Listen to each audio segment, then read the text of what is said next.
Last month, I was visiting a ranch just outside of Austin. The owner, a wildly hospitable guy who'd spent the whole evening feeding us and telling jokes, invited us into his study after dinner. With a look of absolute reverence, he unlocked this heavy glass cabinet and pulled out a customized AR-15. He wasn't trying to be intimidating or anything. It was actually the opposite. He was beaming, handling the cold metal with the same tenderness you'd show a religious artifact. And he looked at us and said, "This right here, this is the only thing that keeps the politicians honest." To him, that rifle wasn't a tool for hunting or crime. It was a physical manifest of his liberty, his final veto against a government he viewed as a caged beast. But standing next to me was a colleague visiting from Hamburg, Germany, and the look on his face just stopped me cold. He wasn't just, physically uncomfortable. He looked deeply disturbed, like he was witnessing a breakdown of civil order. As soon as we left, the polite mask dropped. He didn't ask about gun laws or crime rates. He just shook his head, genuinely baffled, and he asked, "Has the state failed here? Why do you need to be armed against your own leaders?" That moment, where one man felt this deep down satisfaction of freedom and the other felt the terrifying chill of a nasty, brutish world without rules, it completely crystallized the issue for me. It wasn't a disagreement about gun safety. It was a collision of two invisible opposing religions regarding the nature of power. And when you put it like that, my German colleague wasn't judging the weapon. He was judging the failure of the social contract itself. And that collision, that fundamental divergence in how we view the state and individual rights, that is our mission today. We're going to trace the philosophical DNA of Western democracy back to its 17th century roots, specifically the social contract theories of Thomas Hobbes and John Locke. Then, we need to trace those roots through American constitutional law to understand why the U.S. is so uniquely suspicious of state power. And finally, we'll examine how these sacred centuries-old foundations are being fundamentally challenged today by modern movements centered on identity and justice. It's the perfect framework for a deep dive, because that Texas rancher and your German colleague, they perfectly illustrate this core contrast that exists in the Western world. The American perspective, born primarily from Lockean thought, is rooted in a fundamental distrust of the state. The government is, a necessary evil that has to be caged and limited. The European perspective, on the other hand, often implies a more Hobbesian functional model. It's born from the necessary need for order and collective security, where the state is expected to manage life reliably.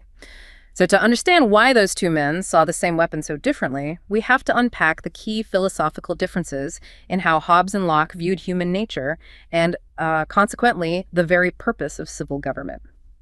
Okay, let's unpack this starting point then. The infamous state of nature. This is the hypothetical condition of humanity before any government existed. They both use this thought experiment, but they arrive at completely opposite conclusions about what that state was actually like. Yeah. Where does Hobbes begin this argument? Hobbes begins with a fundamentally pessimistic view of human nature. For him, the state of nature is pure, unadulterated chaos. He calls it the state of war. He sees humans as egoistic, driven by three primary forces: self-preservation, competition for limited resources, and a quest for power, reputation, and glory. There's no inherent morality, just appetite and aversion. It sounds like a zero-sum game, a perpetual battle for scarce resources.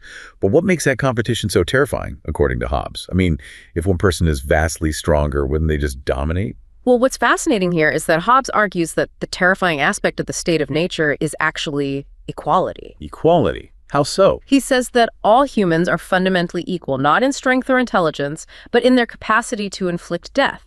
Even the weakest person, through cunning or strategy or by forming a secret alliance with others, is capable of killing the strongest. So equality doesn't lead to some kind of shared understanding. It leads to mutual vulnerability and therefore a mutual threat. Exactly. This equality, combined with limited resources and self-serving desires, means that everyone is perpetually capable of threatening everyone else. If you are constantly afraid that someone, anyone, might kill you to take your food or your land, you have to preemptively strike or just live in constant defense. That's why he famously concluded that life outside civil society is solitary, poor, nasty, brutish, and short. And the social consequences of that constant fear are just staggering. When he describes the state of nature, he doesn't just mean fighting. He means the entire loss of civilization itself. Precisely. If there is no common power to keep people in awe, no centralized threat of punishment, Hobbes argued, there is no place of industry, because who would bother planting a field if they couldn't be sure they'd harvest it? Right. There's no culture of the earth, no navigation, no arts, no letters, no society. everything collapses into this constant, paralyzing conflict, every man against everybody. It's a complete absence of trust, where acquiring anything, even just food, immediately makes you a target. Okay, so Hobbes gives us pure apocalyptic chaos. Locke, who was writing a generation later, fundamentally disagreed. His state of nature is far more measured, what you called caution, not chaos. Yeah, Locke rejects the idea that humans in their natural state are essentially predatory beasts. He views humans as a generally decent species, capable of knowing right from wrong through reason. His state of nature is pre-political, so it lacks a formal civil government. But it is crucially not pre-moral. It is governed by the law of nature. That law of nature is crucial because it gives the individual innate duties and rights even without a king or a legislature. Where does this natural morality come from for Locke? Well, Locke grounds this in the idea that we were all God's creations, and therefore we have a positive recognition of every person's value and dignity. The law of nature teaches that because we are all equal and independent, no one ought to harm another person in their life, health, liberty, or possessions. This restriction, the duty not to invade another's rights, is discoverable by reason and is inherent to our humanity. I find this fascinating because if people are generally decent and governed by this natural law, why on earth would they choose to leave this state and give up any freedom at all? If the problem isn't chaos, what's the key motivator? The key problem isn't existential chaos. It's systemic insecurity and inefficiency. Yep. Even if 99% of people follow the law of nature, the fact remains that in the state of nature, every individual holds the power to execute that law. That means everyone is judge, jury, and executioner in their own case, and that is inherently biased, inefficient, and it leads to cycles of disproportionate revenge. So the system is fundamentally unstable due to a lack of due process. Precisely. Locke noted 3 key absences that make life unsafe for the individual. First, the absence of established, promulgated law that everyone agrees on. Second, the absence of a known and impartial judge to arbitrate disputes. And third, the absence of a natural power to execute natural laws with sufficient force. This means property defined expansively as life, liberty, and estate is precarious. And man realizes the need for a system to protect his properties consistently, and thus he consents to enter into a contract. And this moment of decision, the social contract, this is where the paths of Hobbes and Locke just diverge absolutely and create the 2 different religions of power we started with. For Hobbes, the contract is a complete, irreversible surrender.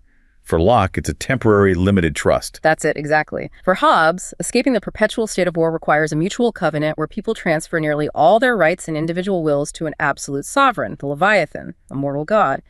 The purpose is singular, survival through absolute order. The Leviathan has to be so absolute that the fear it imposes on the populace outweighs any personal desire for gain or rebellion. Absolutely. The sovereign, for Hobbes, is the source of law, morality, and justice itself.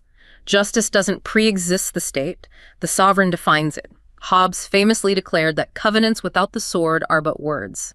The sovereign must have undivided, perpetual, and inalienable power to impose fear and force. Any division of power is an invitation back to the state of war, and so the sovereign's authority is essentially unlimited. But Locke's contract is the origin story for that skeptical, freedom-loving rancher. The chief reason for entering the contract is not to gain security at any cost, but specifically for the preservation of property life, liberty, and estate, which is far broader than just land. And Locke's contract is conditional, which is the foundational concept we need to grasp. People consent to give up only the minimum necessary amount of freedom, specifically the right to judge and execute the law of nature themselves, with the express trust that the civil state will use this limited power only for their preservation and common good. Locke was clear.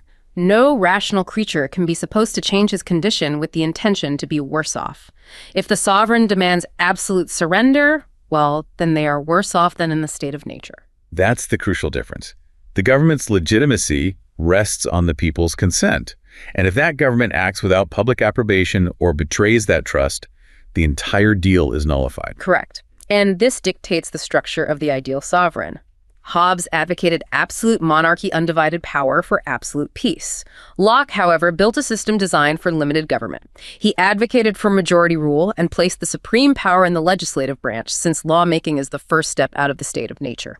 But even this supreme power is defined and limited by the original grant of power from the people. If the government violates that trust, the people retain the ultimate right to reclaim power and, if necessary, overthrow the government. This is the intellectual root of revolutionary thought. And this is where we connect the 17th century text to the actual construction of the United States. Locke isn't just a philosopher for the U.S., he's often called America's philosopher. His ideas, profoundly influenced by covenant-based thinkers like Algernon Sidney, really shaped the entire architecture of the founding.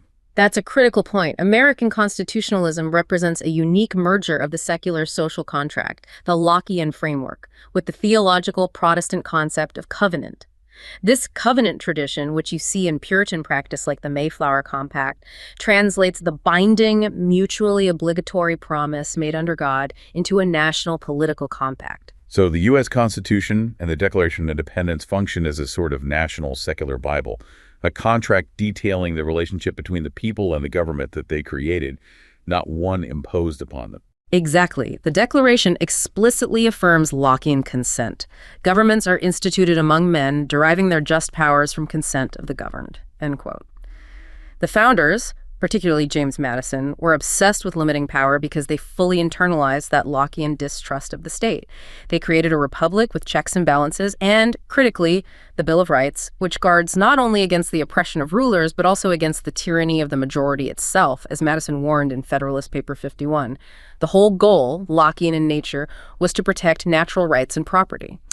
So how does this Lockean foundation actually operate in modern American law? We're talking about American federal judges from the New Deal era onward, constantly using Lockean liberty to navigate the tension between individual and community rights. What stands out? The judicial application of Lockean principles is most evident when judges seek to restrain the power of the administrative state, that sprawling modern executive branch. They turn to Locke's emphasis on consent, the positive voluntary grant, to support the non-delegation doctrine, which, limits the legislature's ability to just hand off its lawmaking power to unelected agencies. The legislature has power to make laws and not to make legislators. That's the core idea, correct? Precisely. If the people consented to the legislature making the laws, the legislature cannot simply outsource that fundamental power. We saw this principle actively used in cases like Industrial Union Department v. American Petroleum Institute. The Supreme Court limited the Secretary of State's ability to unilaterally change benzene exposure limits. The court essentially said that the agency exceeded the positive voluntary grant of power originally given by the people. That's a profound takeaway. A judge citing a 17th century philosopher to stop a modern regulatory body from acting quickly. It seems like the founders in Locke preferred a slower government. They did, and judges still recognize that preference as a benefit for liberty. Locke himself acknowledged that a large legislative body is usually too numerous and so too slow, but he saw that slowness not as a failure but as a feature. Interesting. Creating rules of private conduct should be an irregular and infrequent occurrence, forcing deep consideration and broad consensus. So the takeaway is, Madison and Locke preferred slow law because slow law is safe law, and modern judges still use that preference to stop the executive branch from moving too fast or arbitrarily. The consent ensures individuals are free from the inconstant, uncertain, unknown arbitrary will of another man. Beyond the structure of government, Locke's most profound influence is arguably in how the legal system views property rights. And here, we have to remember Locke's expansive definition. His definition is crucial. Property includes one's body, life, money, land, and critically, one's mind, the right to control your own thoughts and information. If one's property, broadly defined, isn't secure, one won't feel independent, won't participate in society, and the social contract fails. This concept is foundational to privacy and due process.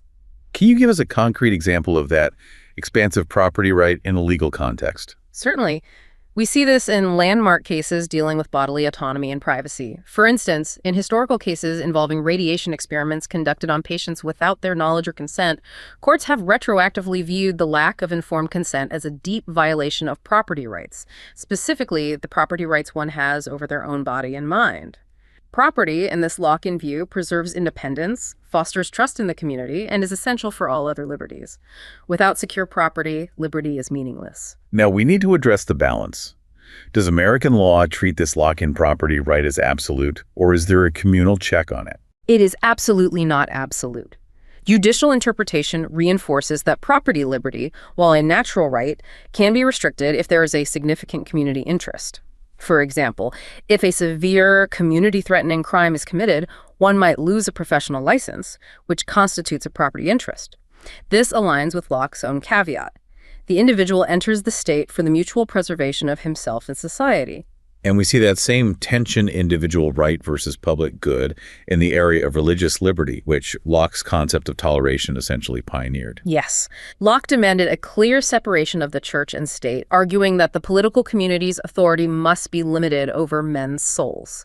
This was about preventing religious conflict from destabilizing the state, thus preserving public peace. Justice Brennan cited Locke frequently in the case of School District of Abington Township, Pennsylvania, old of V. Shemp, which struck down mandatory Bible reading in public schools. The separation principle protects individual religious liberty and, ironically, the community's broader secular cohesion. But the judicial review of religious freedom shows that this liberty is conditional. The state can step in if the practice opposes the law of nature or threatens political cohesion. That's the critical limitation. Take the case involving the Church of Lukumi Babalu I, which practiced animal sacrifice. The court ultimately upheld an ordinance restricting the practice due to clear public health and welfare concerns related to the disposal of animal remains. The state successfully argued a significant communal interest. Locke himself stated, "The public good is the rule and measure of all lawmaking." If a practice is harmful to the secular public good, the government, which holds the trust of the people, can and must restrict it. It demonstrates that Lockean liberty, while focused on the individual, is always arbitrated against the preservation of the whole. So the courts are constantly arbitrating this delicate Lockean balance between the individual and the community. But what happens when we zoom out? Do these Lockean preferences we see in the courtroom, this fundamental distrust of power and prioritization of limited government, reflect how the average American views the world versus, say, the average European? They absolutely do. Survey data consistently suggests the U.S. generally shows the highest cultural preference for freedom over equality, reflecting that deep-seated Lockean focus on individual autonomy and restricted government interference. This is the direct societal outcome of two very different foundational contracts. In the American Lockean model, the state is born of suspicion. I surrender my power to judge only because I expect the government to use that power very narrowly.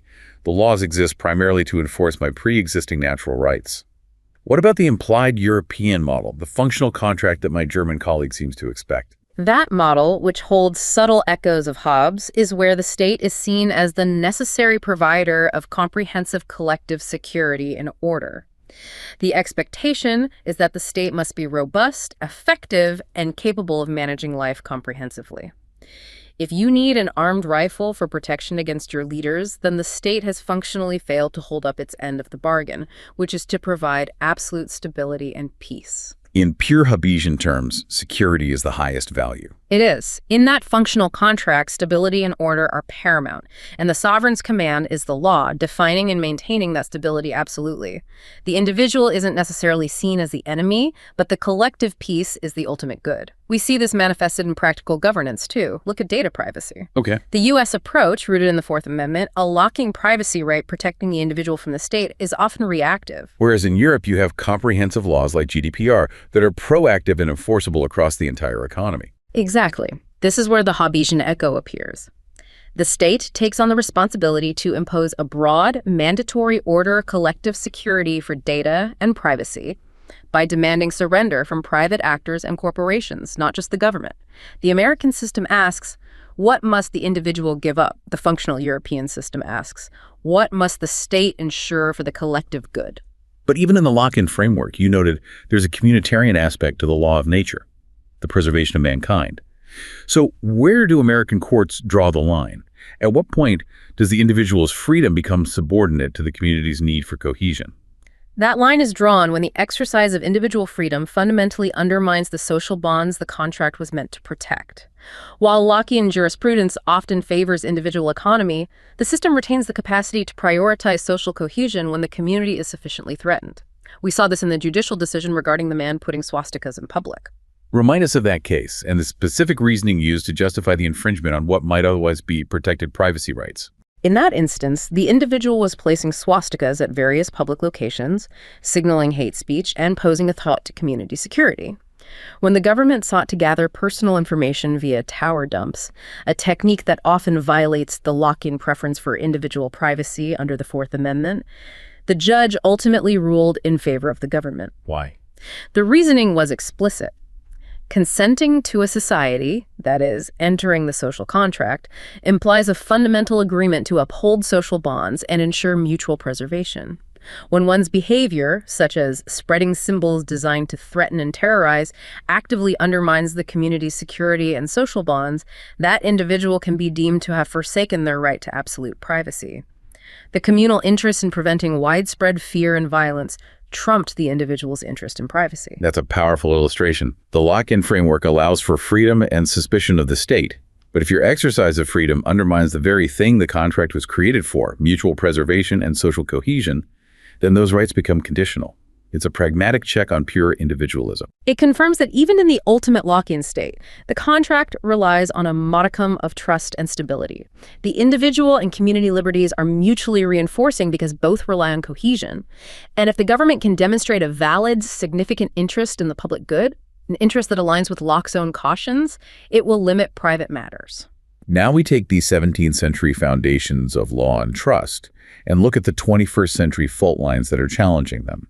It appears that political discourse today is shifting dramatically away from the traditional left-right axis defined by economic distribution, tax rates, welfare, jobs, toward one defined by identity and the demand for dignity or recognition. Francis Fukuyama articulated the shift powerfully. He argues that the current surge of nationalism and populist revolt is a direct response to globalization, which resulted in massive economic inequality and uneven benefits. For many in the industrialized North, this economic anxiety is internalized not just as a financial loss, but as a loss of status, a profound threat to their identity and dignity. And he specifically points the finger at the political left for this paradigm shift. Yes.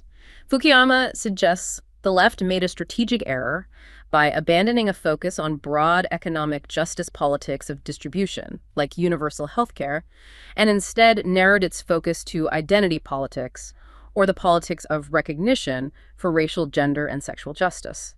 This, he claims, created a void that the political right eagerly filled by adopting identity politics in the form of resurgent nationalism, framing the loss of status by traditional majority groups as an attack on their inherent dignity. And Fukuyama's recommendation was to return to distribution politics.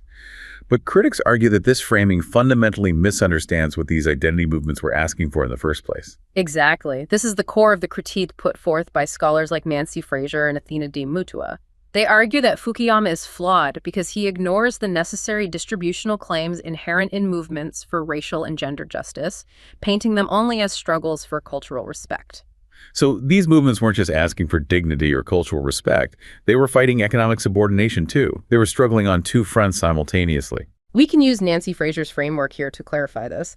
She distinguishes between maldistribution, which is classic economic injustice, like exploitation or deprivation, and misrecognition, which is cultural injustice, disrespect, or cultural demeaning.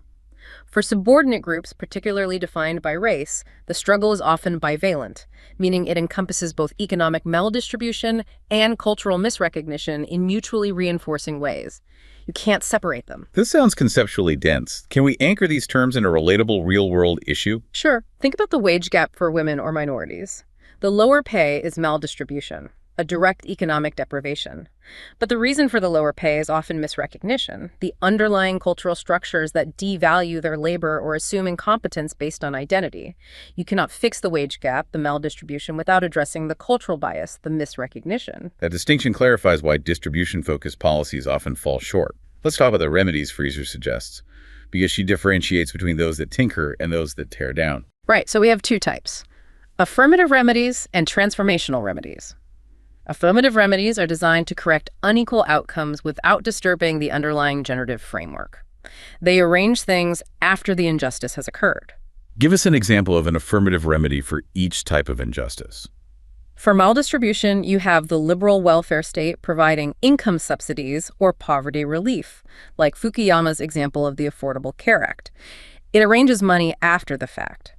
For misrecognition, you have mainstream multiculturalism, which seeks to reallocate respect, like adding a diverse holiday to the school calendar without challenging the underlying cultural hierarchy. The critique is that affirmative remedies, while necessary, tend to reinforce group differentiation. So they might alleviate suffering, but they don't fix the source of the problem. That's where the transformational remedies come in. Transformational remedies seek to restructure the underlying framework entirely. For maldistribution, the transformational remedy is socialism, which seeks to restructure the fundamental production and ownership relations through universal programs, progressive taxation, and democratic decision-making about socioeconomic priorities. It attempts to stop the inequality before it's generated. And for misrecognition. The transformational remedy is deconstruction. This seeks to dismantle cultural valuation structures by destabilizing existing identities and differentiations. The most contemporary example is trans activism, which destabilizes the rigid cultural dichotomy of gender, forcing society to fundamentally rethink binary categories. The goal is not just recognition for a group, but the destabilization of the concept of the group itself. This analysis gives us a much earlier, much more painful origin story for identity politics than the 1960s civil rights era. Absolutely. This alternative history locates the modern emergence of identity politics much earlier, intertwined with the economic ascent and imperialism of Europe. Race wasn't just a cultural identifier. It became the structural imperative for the capitalist division of labor, differentiating between free white labor and enslaved non-white labor. This process spurred economic revolutions, codified the cultural ideology of white supremacy, and institutionalized both economic and cultural imperatives through law and practice. And if we look at the American founding documents through this lens, the Declaration and the Constitution, they suddenly look less like a universal Lockean contract and more like a specific racially coded contract. They do. While the founding documents are creedal and aspirational, they were crafted by elite white males who were the primary beneficiaries of the system. The structure they established assured that those sharing the identity of elite white maleness would control resources, reap the benefits of leadership, and be protected in their expansive definition of property life, liberty, and estate. Those marked as other were systematically subjected to maldistribution and misrecognition. Some scholars argue that this historical structure is, quite accurately, identity politics at its finest. This realization is critical to understanding the current populist nationalism on the right. While it often frames itself as anti-elite, it frequently functions as a continuation of white supremacist identity politics, focused on maintaining privilege and status. It's the identity politics of the majority group focused on perceived victimhood and resentment. This brand of populist nationalism allows economically vulnerable whites, who are themselves suffering from maldistribution under globalization, to align politically with the economic elites. They redirect the resentment away from the structural economic system that harms them and onto more vulnerable groups like immigrants or minorities. It's the age-old practice of kissing up while kicking down, as you mentioned before. We see that tragic dynamic in the powerful anecdote about the man in Tennessee who was dying of liver cancer and lacked access to Medicaid. Yes. Here is a man who is experiencing dire maldistribution, a lack of life-saving health care, but when asked about expanding the social welfare program, he refused support, exclaiming, "Ain't no way I want my tax dollars paying for Mexicans or welfare queens." He was literally willing to suffer economic deprivation and risk his life to protect his status and cultural identity. Exactly. His identity and his sense of dignity, his recognition, was literally more valuable to him than his own physical distribution, his health care.